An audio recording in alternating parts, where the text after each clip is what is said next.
जय गुरु जी संगत जी। वीडियो को लाइक कीजिए, चैनल को सब्सक्राइब कीजिए और बेल आइकन को प्रेस कर दीजिए ताकि आपको लेटेस्ट वीडियो की जानकारी अच्छे से मिल सके। जय गुरु जी संगत जी।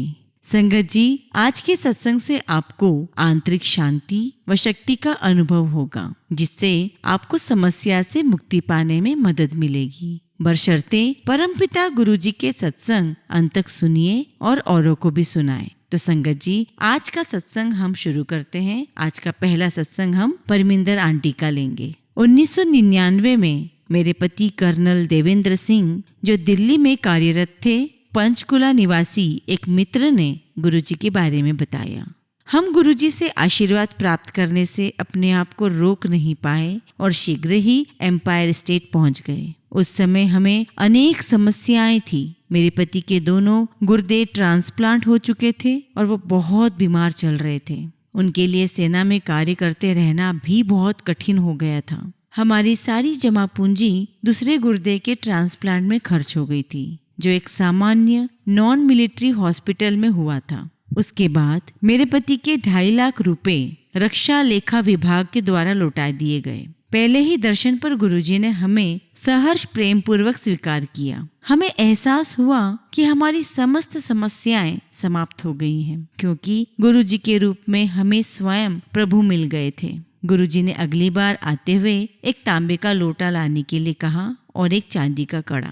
गुरुजी ने उन दोनों वस्तुओं को अभिमंत्रित किया और हमारे जीवन में उनकी दया का प्रवाह होने लगा। सबसे पहले मेरे पति के स्वास्थ्य में सुधार होने लगा। उनके मेडिकल टेस्ट सामान्य निकले और उन्हें ऑफिस जाना आरंभ कर दिया। फिर रक्षा लेखा विभाग ने हमारा सारा खर्च जो हमारे मेडिकल टेस्ट में हुए थे एक्सेप्ट कर लिया। मुझे उस विभाग से इसकी सूचना तार के द्वारा मिली। अगले दिन जब हम गुरुजी के पास गए तो उन्होंने पूछा कि क्या हमें पैसा मिल गया है। मेरे पति स्टीरॉयड ले रहे थे, जिसके फलस्वरूप उनके हिप्स के जोड़ में एक मसल ब्लॉक हो गई थी। डॉक्टर सर्जरी का सुझाव दे चुके थे। जब हम गुरुजी के पास गए तो उन्होंने इसके लिए साफ मना कर दिया और कहा कि वह अपने आप ही ठीक हो जाएगी। गुरुजी के कथन अनुसार थोड़े ही दिनों में वह मसल पुनः खुल गई और आज तक सर्जरी की आवश्यकता नहीं पड़ी है। संगत जी, मेरे अनुभव के अनुसार गुरुजी को कुछ भी कहने की आवश्यकता नहीं है। अपनी सभा में आए हुए प्रत्येक भक्त की आकांक्षा को वो जानते हैं। उनके साथ अच्छा या बुरा जो भी होता है उसका भी उन्हें ज्ञान है। संगत जी, मुझे पहले से ही एक पुत्र और पुत्री थे, परंतु मैं एक और पुत्र चाहती थी। गुरुजी की संगत में बैठे हुए मैंने इसकी कामना की। सर्वज्ञाता गुरुजी को इस बारे में पता चल गया और घर जाने से पहले जब मैं आज्ञा लेने उनके पास पहुंची तो उन्होंने कहा, ला झोली कर। वो मुझे अपना दुपट्टा अपने सामने फैलाने के लिए कह रहे थे ताकि वह अपनी कृपा मुझे दे सके। बिना जाने हुए कि वो क्या दे रहे हैं, मैंने उनकी आज्ञा का पालन किया और 6 महीने के बाद मुझे अपनी गर्भावस्था का आभास हुआ। इतने दिन तक मुझे इस बारे में कुछ पता नहीं चला कि गुरुजी ने उस दिन मुझे पुत्र आशीष दिया था। मेरे डॉक्टर भी सरप्राइज्ड थे। गुरुजी ने हमारी सहायता फिर की जब कुछ अवांछित तत्वों ने कुछ पॉलिटिशियंस के साथ मिलकर एक प्लॉट पर हमारे आधे बने हुए मकान को हथिया लिया था। उन लोगों से हम बहुत परेशान हो चुके थे। हम असहाय हो गए। जब गुरुजी को इस बारे में बताया तो वो बोले कि चिंता मत करो, वह अपने आप चले जाएंगे। उनके इस आशीर्वाद के साथ ही स्थिति में परिवर्तन होने लगा और संगत जी, शीघ्र ही घर की चाबियां हमें दे दी गई। गुरुजी ईश्वर हैं, वे ही हमारे सुख और आनंद के स्रोत हैं। हम उन्हें हृदय से प्रेम और धन्यवाद करते हैं। गुरुजी के पास जो भी श्रद्धा भाव से आएगा उनको आशीर्वाद जरूर मिलेगा। जय गुरुजी। संगत जी, अब हम गुड़गांव से पुनीत अंकल का सत्संग सुनेंगे। मेरे माता पिता ने जून या जुलाई 2001 से गुरुजी के पास आना शुरू किया था और उसके बाद जीवन में परिवर्तन होने लगा। मैं जर्मनी में रहकर खुश नहीं था। गुरुजी की दया से शीघ्र ही मुझे 7 महीने के लिए वापस भारत ट्रांसफर कर दिया गया। उस समय मेरी बहन के वैवाहिक जीवन में बहुत उथल पुथल हो रही थी। हमने उसकी जन्मपत्री अनेक ज्योतिषियों को दिखाई थी और सबने उसके वैवाहिक जीवन में सुख का अभाव बताया था, किंतु गुरु कृपा से सब समस्याएं हल हो गई। 2000 से मैं भी बहुत कठिन परिस्थितियों से गुजरा हूँ, किंतु गुरुजी की दया से मैं उनका सामना भी कर पाया हूँ। एक बार यूरोप में मेरा बैग, जिसमें मेरे पासपोर्ट, क्रेडिट कार्ड और चाबियां थी, खो गया। मैंने गुरुजी का ध्यान किया और थोड़ी ही देर में एयरपोर्ट ऑफिसर ने बताया कि वो मेरा बैग मिल गया है। उसमें से कुछ भी गायब नहीं हुआ था, सारा सामान सुरक्षित था। 2006 में मैं पाकिस्तान जाकर वहाँ के सब गुरुद्वारों के दर्शन करना चाहता था, परंतु मुझे वीजा नहीं मिल रहा था। अचानक ही अंतिम समय पर जब मैंने सब आशाएं छोड़ दी, तब वीजा मिल गया। इससे मैं रावलपिंडी जिले में स्थित गुरुद्वारा पंजा साहिब भी जा सका। हालांकि मेरा वीजा केवल लाहौर जिले के लिए था। ये सब गुरुजी की महिमा थी। पिछले 2 वर्ष सिंगापुर में रहते हुए बहुत सारे कार्य संबंधित समस्याएं उठी हैं। मैंने अपने सहकर्मियों के विरोध का भी सामना किया, परंतु गुरुजी की कृपा से सब कुछ सुलझ गया। गुरुजी की दया से मुझे एशिया की सबसे अच्छे यूनिवर्सिटी से MBA करने का संयोग प्राप्त हुआ। वहां पर मैंने कभी प्रवेश पाने की आशा भी नहीं की थी। संगत जी, एक दिन मेरी भयंकर दुर्घटना होते होते बची। मेरा एक पैर बस के पहिए के नीचे आने ही वाला था। घर पहुंचने पर मैंने देखा कि गुरुजी के स्वरूप का फ्रेम चटक गया था, किंतु उनका स्वरूप सुरक्षित था। तब मुझे आभास हुआ कि उन्होंने ही दुर्घटना से रक्षा की थी। ऐसे ही मेरे पिता को एक प्राण घातक ट्यूमर हो गया था। उनको कीमोथेरेपी और सर्जरी करवानी पड़ी और उपचार की अवधि में अभूतपूर्व सुधार हुआ। गुरुजी ने उन्हें नया जीवन प्रदान किया है। जीवन के हर पग पर उन्होंने हमारी रक्षा की है। यदि मैं उनके सब चमत्कारों का वर्णन करने लगूं तो शब्द और प्रश्न कम पड़ जाएंगे। उन्होंने मेरे माता पिता और बहन को ही नहीं, हमारे अन्य संबंधियों का भी बहुत ध्यान रखा है। 2 वर्ष पूर्व हमने उनसे चंडीगढ़ स्थित एक संबंधी के लिए विनती की, जिनकी दुर्घटना हो गई थी, परंतु गुरुजी को सब ज्ञात है और वह उचित समय पर कामना पूर्ण करते हैं। आशा पूर्ति के उचित समय का ज्ञान गुरुजी को ही है। वह सदा हमारे लिए हमारे साथ हैं। मैं गुरुजी की असीमित कृपा और संरक्षण देने के लिए प्रभु का बहुत बहुत धन्यवाद करता हूँ। जय गुरुजी।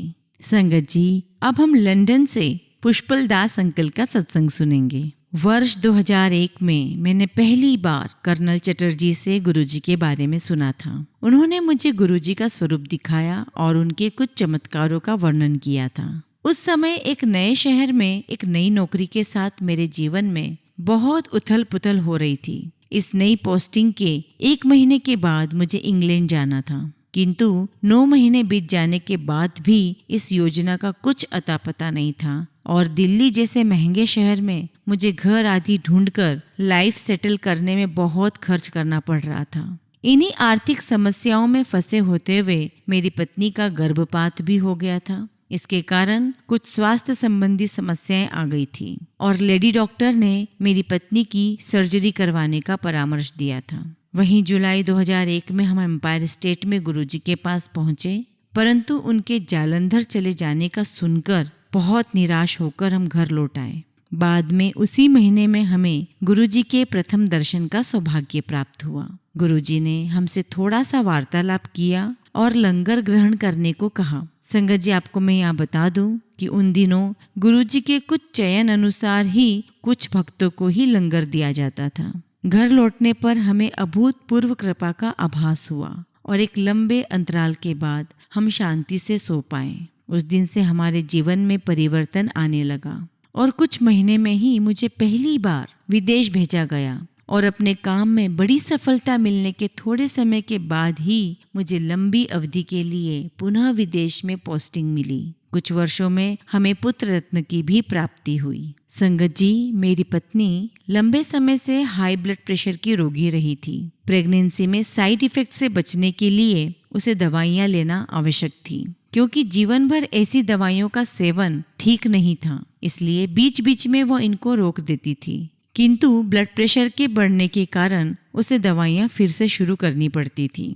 वर्ष 2003 में एम्पायर स्टेट में एक संगत में जब हम दोनों गुरुजी से प्रसाद ग्रहण करने पहुंचे तो उन्होंने हमारे एक जैसे रंग के हरे कपड़ों को देखकर व्यंग कसा। फिर उन्होंने मुझसे पूछा कि मुझे विवाह के लिए चंडीगढ़ की यह कुड़ी कैसे मिल गई। मुझे बहुत आश्चर्य और प्रसन्नता हुई कि मैं उसे शब्दों में बयान ही नहीं कर सकता। इस बातचीत का प्रभाव अगले दिन सुबह मेरी पत्नी के ब्लड प्रेशर में दिखाई दिया। उसके जीवन में पहली बार बिना दवाई के ब्लड प्रेशर मात्र 80 था। उस दिन से उसको जीवन में कभी ब्लड प्रेशर की समस्या नहीं हुई। केवल प्रेगनेंसी के अंतिम दिनों में कुछ समय तक यह रहा, किंतु न तो इससे बच्चे की वृद्धि में कोई रुकावट हुई और न ही निर्धारित समय से पूर्व प्रसव करवाना पड़ा। इस बीच में उसने दवाइयों का पुनः सेवन किया और उसके बाद बंद कर दिया। सितंबर 2000 में दिल्ली में स्थित सीमेंस में नए कार्यपद संभालने का प्रमुख आकर्षण विदेश में नियुक्ति प्राप्त करने को था,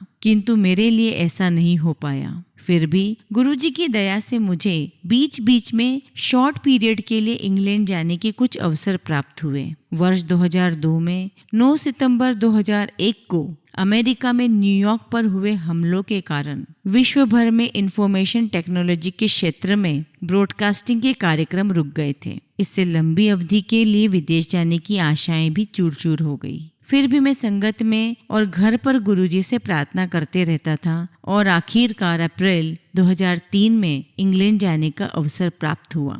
वहां का कार्यकाल केवल 6 महीने का था, किंतु यह अवसर ऐसे समय पर आया था जब अन्य संस्थान अपने कर्मचारियों की छटनी कर रहे थे। ऐसे प्रतिकूल वातावरण में इस प्रकार का कार्य प्राप्त कर मैं बहुत खुश था। जब मैं अपने वर्क परमिट की प्रतीक्षा और जाने के प्रबंध कर रहा था, मुझे गुरुजी के एक भक्त के यहाँ विवाह समारोह में जाने का निमंत्रण मिला और निमंत्रण पत्र पर गुरुजी ने अपने हाथों से इंग्लैंड लिखा हुआ था।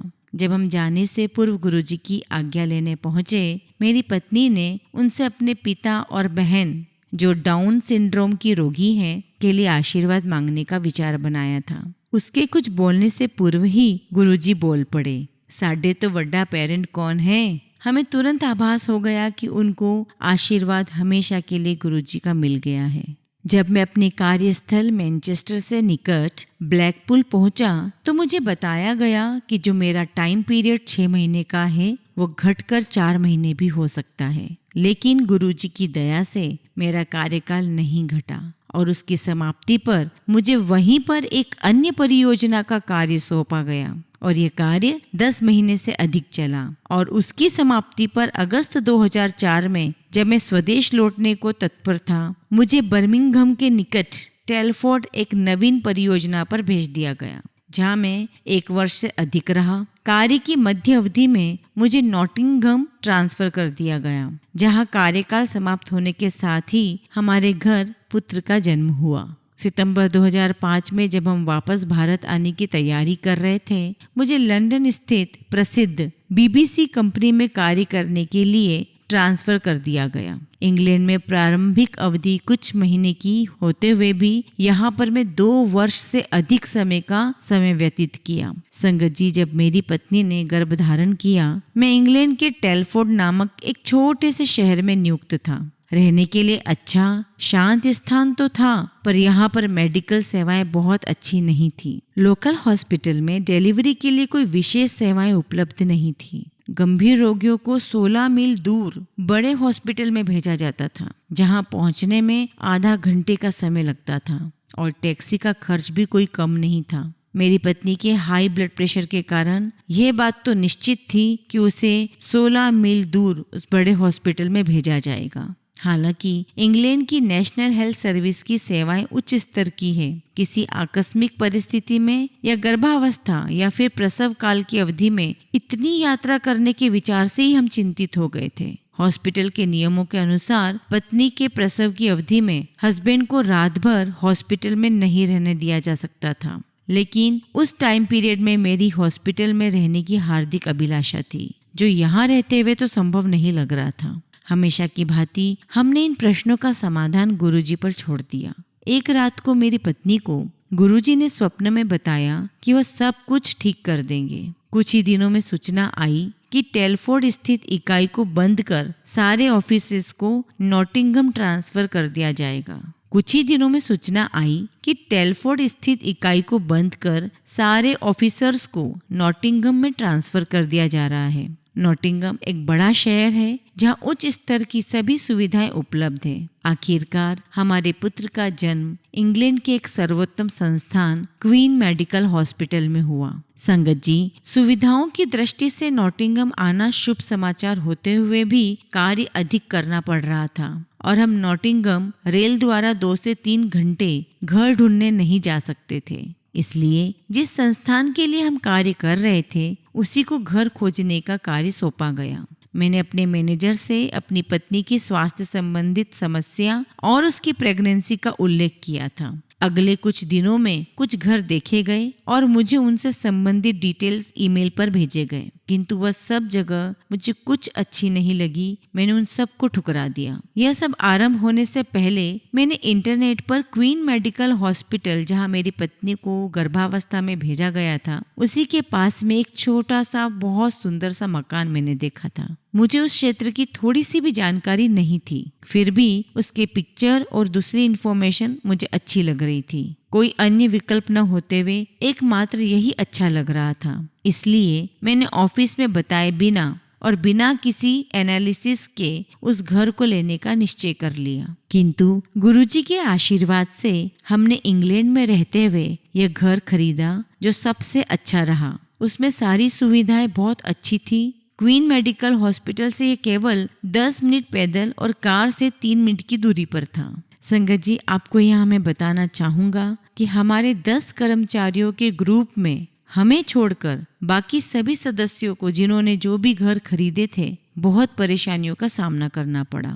संगत जी, मेरी पत्नी के प्रेगनेंसी पीरियड के दौरान प्रेगनेंसी की रेगुलर टेस्ट करने पर एक बार क्वीन मेडिकल हॉस्पिटल में बच्चे की हृदय गति नापने के यंत्र पर मेरी पत्नी को लिटाया गया। नॉर्मली यह गति 140 से 170 रहती थी, किंतु उस दिन वह 200 निकली और फिर अचानक बच्चे ने कुछ हरकत की और वह 220 तक पहुंच गई और उसी स्तर पर रही। उस समय मौजूद नर्स ने 200 की गति देखकर कहा कि यह नॉर्मल नहीं है, किंतु फिर 220 की गति देखकर वह तुरंत अपने सीनियर डॉक्टर के पास भागी। इस डर से कि बच्चे पर कोई दबाव पड़ रहा होगा, मैंने गुरुजी द्वारा दिया हुआ स्वरूप अपनी पत्नी के पास रख दिया और मन ही मन महामृत्युंजय मंत्र का पाठ करता रहा। कुछ ही देर में हृदय गति नीचे चली गई और फिर उसी स्तर पर रही। नर्स जब अपने सीनियर डॉक्टर के साथ आई, तब तक स्थिति सामान्य हो चुकी थी। वर्ष 2005 में गुरुजी की कृपा से हमें पुत्र रत्न की प्राप्ति हुई। मेरी पत्नी का प्रसव काल अत्यंत लंबा और बहुत दर्द भरा था।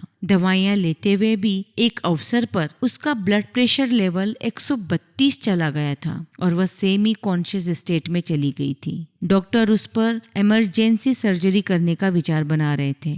फिर गुरुजी से प्रार्थना करने पर उसकी स्थिति और डिलीवरी दोनों सामान्य हुए और कोई अन्य बाधा नहीं आई। स्वस्थ बच्चे के जन्म का आनंद बहुत अल्पकालीन रहा, क्योंकि उसके ब्लड टेस्ट में कुछ गड़बड़ी आई थी। हमारे बच्चे को यूरिन पास नहीं हो रहा था। डॉक्टर उसकी बीमारी से अपरिचित थे और वह उस बीमारी का निदान नहीं कर पा रहे थे। मेडिकल टेस्ट करते हुए उन्होंने 2 दिन के बच्चे के स्पाइनल कॉर्ड से एक लिक्विड निकालने का प्रयास किया, किंतु वे असफल रहे। अतः उन्होंने एंटीबायोटिक्स देना शुरू कर दी, जिससे उसे इस रोग से छुटकारा मिल सके। डॉक्टर ने उसे ड्रिप भी दिया, जिसके बाद पहले 4 दिनों में उसे यूरिन न आने पर वे और चिंतित हो गए। उसके शरीर में संभवतः जल की कमी का डाउट हुआ। कुछ डॉक्टर ने उसकी किडनी का टेस्ट का सुझाव भी दिया और अन्य डॉक्टर उसे अधिक से अधिक मात्रा में लिक्विड देकर डिहाइड्रेशन की शंका को समाप्त करने के बाद ही उसके गुर्दे का परीक्षण करने पर विचार कर रहे थे। यह समस्या अभी कम ही नहीं हुई थी कि मेरी पत्नी को भी गंभीर यूरिन इन्फेक्शन हो गया और उसकी बॉडी का तापमान 105 डिग्री तक पहुंच गया। माँ और बच्चे की गंभीरता देखते हुए उन दोनों को आईसीयू में भेज दिया गया। विदेश में मैं बिल्कुल अकेला था। परिवार, किसी संबंधी या मित्र का साथ नहीं था। मेरे ग्रुप के सदस्य स्वदेश लौट चुके थे, क्योंकि परियोजना की अवधि समाप्त हो चुकी थी। गुरुजी द्वारा दिए गए उनके स्वरूप हमने बच्चे के शरीर पर और बेड पर बार बार रखे और गुरुजी से सहायता के लिए बार बार बहुत विनती की। जल्द ही सब कुछ अनुकूल हो गया। बच्चे ने पहली बार यूरिन किया और उसके बाद हमने कभी उसके इन्फेक्शन के बारे में और नहीं सुना। डॉक्टर्स के अनुसार बच्चे के ब्लड में इन्फेक्शन संभवतः उसकी माँ का रहा होगा। मेरी पत्नी को हाई डोज एंटीबायोटिक्स दी गई और उसके स्वास्थ्य में भी सुधार आया और दोनों को कुछ दिनों के बाद घर भेज दिया गया। बच्चे के जन्म के बाद हमने भारत लौटने से पूर्व 1 महीने और रुकने का निर्णय लिया। हमें बच्चे के 3 से 4 महीने का होने के बाद ही लौटने को कहा गया क्योंकि फ्लाइट में उसके कानों को प्रॉब्लम हो सकती थी। भारत में मेरे मैनेजर ने इंग्लैंड के मैनेजर से मेरे लायक किसी अन्य कार्य के बारे में बात करने का आश्वासन तो दिया, किंतु मेरी योग्यता के अनुसार अच्छे स्थान पर कोई और कार्य मिलने की संभावना बहुत कम थी। हम गुरुजी से उपाय के लिए लगातार निवेदन करते रहे और बच्चे के जन्म के 1 सप्ताह में ही मुझे यहाँ स्थित मैनेजर का फोन आया। उसने पूछा कि क्या मैं बीबीसी में कार्य करने को तैयार हूँ और यदि हाँ तो 2 सप्ताह में मैं लंदन पहुँच सकता हूँ। डिलीवरी की बात की घटनाएं और मेरी पत्नी का कमजोर स्वास्थ्य होते हुए गुरुजी के आशीर्वाद से हम अपना सामान पैक कर 3 सप्ताह के बच्चे के साथ लंदन जा पहुँचे। हालांकि नॉटिंघम से लंदन तक जाने में सिर्फ 3 घंटे ही लगते हैं, किंतु ट्रैफिक के कारण हमें 6 घंटे लग गए। रास्ते में मेरी पत्नी को दर्द तो बहुत अवश्य हुआ, पर लंदन पहुंचकर वह शीघ्र ही स्वस्थ हो गई और तब से लगातार हम यहीं रह रहे हैं। ये सब कुछ गुरुजी के आशीष की वजह से है। उनकी कृपा आज भी हम पर बनी हुई है। जय गुरुजी, शुक्राना गुरुजी।